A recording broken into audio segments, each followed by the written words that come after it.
The Telltale Heart by Edgar Allan Poe. True. Nervous. Very, very dreadfully nervous I had been and am.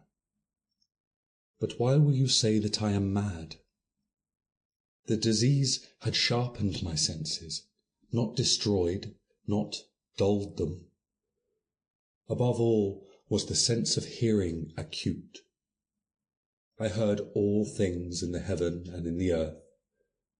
I heard many things in hell. How then am I mad? Hearken and observe how healthily, how calmly I can tell you the whole story. It is impossible to say how first the idea entered my brain, but once conceived, it haunted me day and night. Object there was none, passion there was none. I loved the old man. He had never wronged me. He had never given me insult. For his gold I had no desire. I think it was his eye. Yes, it was this. He had the eye of a vulture, a pale blue eye with a film over it. Whenever it fell upon me, my blood ran cold. And so, by degrees, very gradually, I made up my mind to take the life of the old man, and thus rid myself of the eye forever. Now this is the point. You fancy me mad. Madmen know nothing. But you should have seen me. You should have seen how wisely I proceeded, with what caution, with what foresight, with what dissimulation I went to work. I was never kinder to the old man than during the whole week before I killed him, and every night, about midnight, I turned the latch of his door and opened it, oh, so gently. And then, when I had made an opening sufficient for my head, I put in a dark lantern, all closed, that no light shone out, and I thrust in my head. Oh, you would have laughed to see how cunningly I thrust it in. I moved it slowly, very, very slowly, so that I might not disturb the old man's sleep. It took me an hour to place my whole head within the opening so far that I could see him as he lay upon his bed. Would a madman have been so wise as this? And then, when my head was well in the room, I undid the lantern cautiously. Oh, so cautiously, cautiously, for the hinges creaked. I undid it just so much that a single thin ray fell upon the vulture eye. And this I did for 7 long nights, every night, just at midnight. But I found the eye always closed, so it was impossible to do the work. For it was not the old man who vexed me, but his evil eye. And every morning, when the day broke, I went boldly into the chamber and spoke courageously to him, calling him by name in a hearty tone, and inquiring how he had passed the night.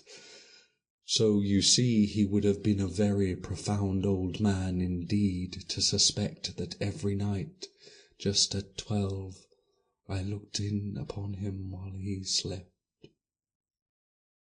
Upon the 8th night I was more than usually cautious in opening the door. A watch's minute hand moves more quickly than did mine. Never before that night had I felt the extent of my own powers, of my sagacity. I could scarcely contain my feelings of triumph to think that there I was, opening the door little by little, and he not even to dream of my secret deeds or thoughts. I fairly chuckled at the idea, and perhaps he heard me, for he moved on the bed suddenly, as if startled. Now you may think that I drew back, but no. His room was as black as pitch with thick darkness, for the shutters were closed, fastened through fear of robbers. And so I knew that he could not see the opening of the door, and I kept pushing on it, steadily, steadily. I had my head in and was about to open the lantern when my thumb slipped upon the tin fastening, and the old man sprang up in bed, crying out, "Who's there?" I kept quite still and said nothing. For a whole hour I did not move a muscle. In the meantime I did not hear him lie down. He was still sitting up in bed, listening, just as I have done night after night, hearkening to the death watches in the wall. Presently I heard a slight groan, and I knew it was the groan of mortal terror. It was not a groan of pain or grief. Oh no, it was the low, stifled sound that arises from the bottom of the soul when overcharged with awe. I knew the sound well. Many a night, just at midnight, when all the world slept, it had welled up from my own bosom, deepening with a dreadful echo the terrors that distracted me. I say I knew it well. I knew how the old man felt, and pitied him, although I chuckled at heart. I knew that he had been lying awake ever since the first slight noise when he had turned in the bed. His fears had been ever since growing upon him. He had been trying to fancy them causeless, but could not. He had been saying to himself, "It is nothing but the wind in the chimney. It's only a mouse crossing the floor," or "It is merely a cricket which has made a single chirp." Yes, he had been trying to comfort himself with these suppositions, but he had found all in vain. All in vain, because death in approaching him had stalked him with his black shadow before him and enveloped the victim. And it was the mournful influence of the unperceived shadow that caused him to feel, although he neither saw nor heard, to feel the presence of my head within the room. When I had waited a long time very patiently without hearing him lay down, I resolved to open a little, very, very little crevice in the lantern. So I opened it. You cannot imagine how stealthily, until at length a simple dim ray like the thread of the spider shot from out of the crevice and fell upon the vulture eye.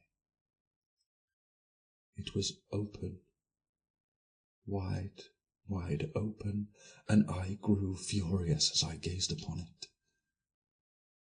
I saw it with perfect distinctness, all a dull blue with a hideous veil over it that chilled the very marrow of my bones.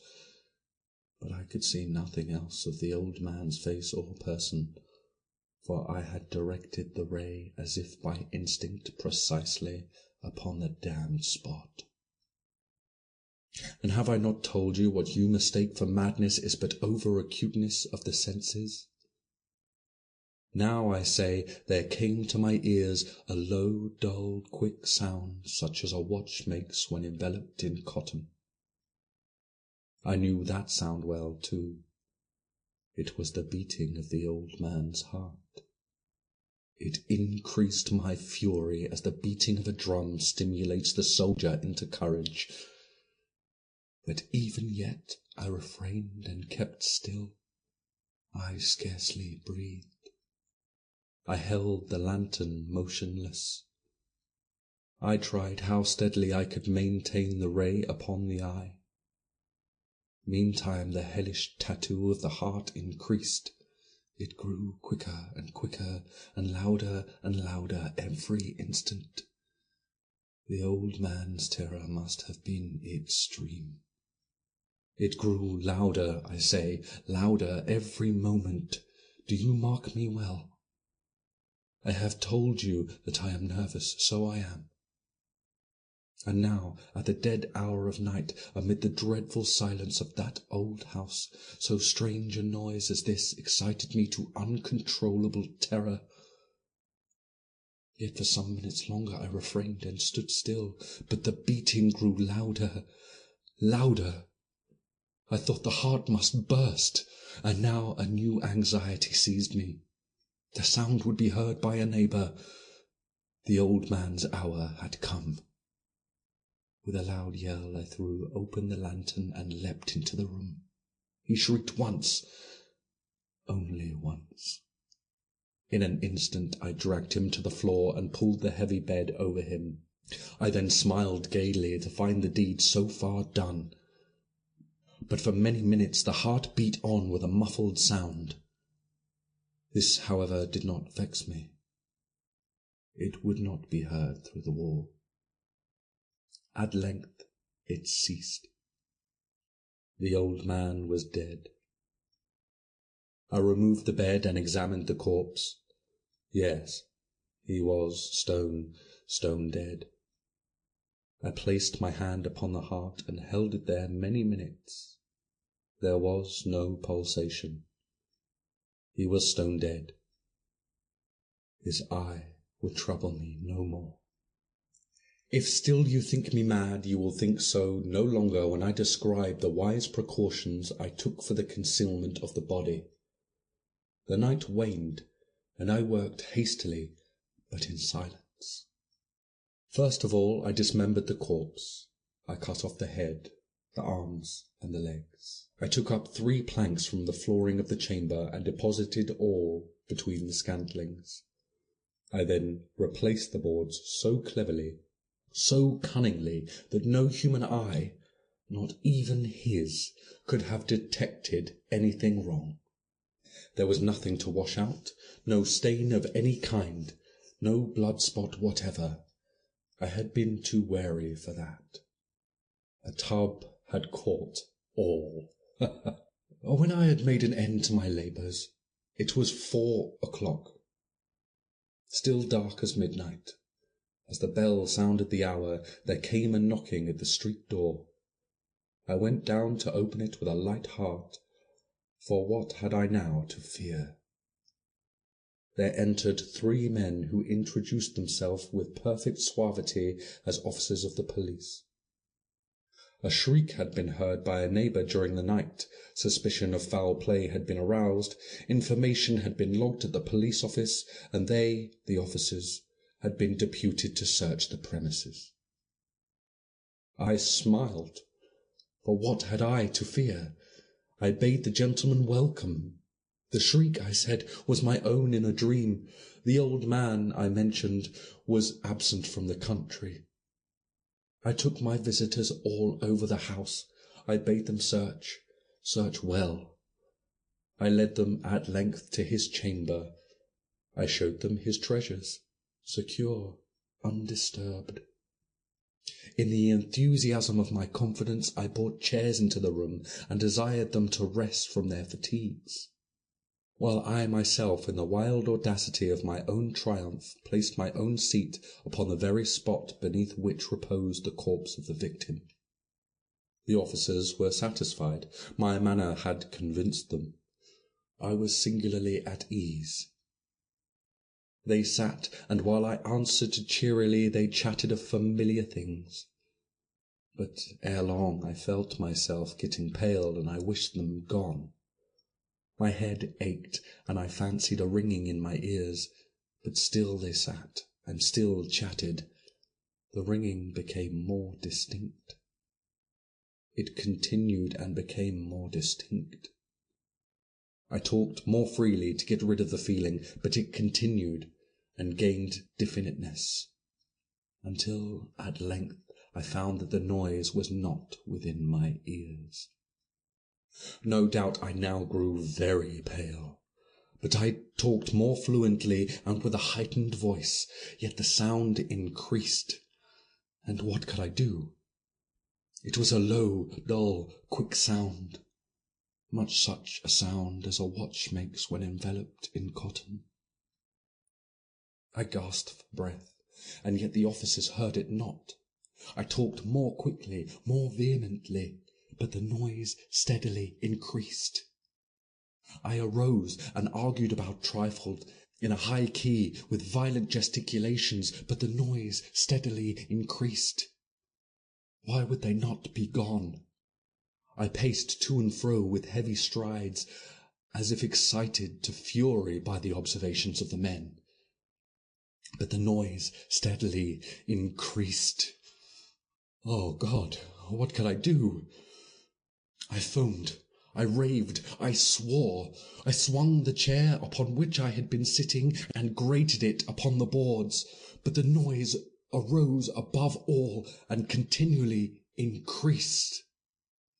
It grew louder, louder, louder, and still the men chatted pleasantly and smiled. Was it possible they heard not? Almighty God, no, no, they heard, they suspected, they knew. They were making a mockery of my horror. This I thought, and this I think. But anything was better than this agony, anything was more tolerable than this derision. I could bear these hypocritical smiles no longer. I felt that I must scream or die. And now, again, hark! Louder, louder, louder, louder! Villains! I shrieked. Dissemble no more. I admit the deed. Tear up the planks. Here, here. It is the beating of his hideous heart. End of The Telltale Heart by Edgar Allan Poe.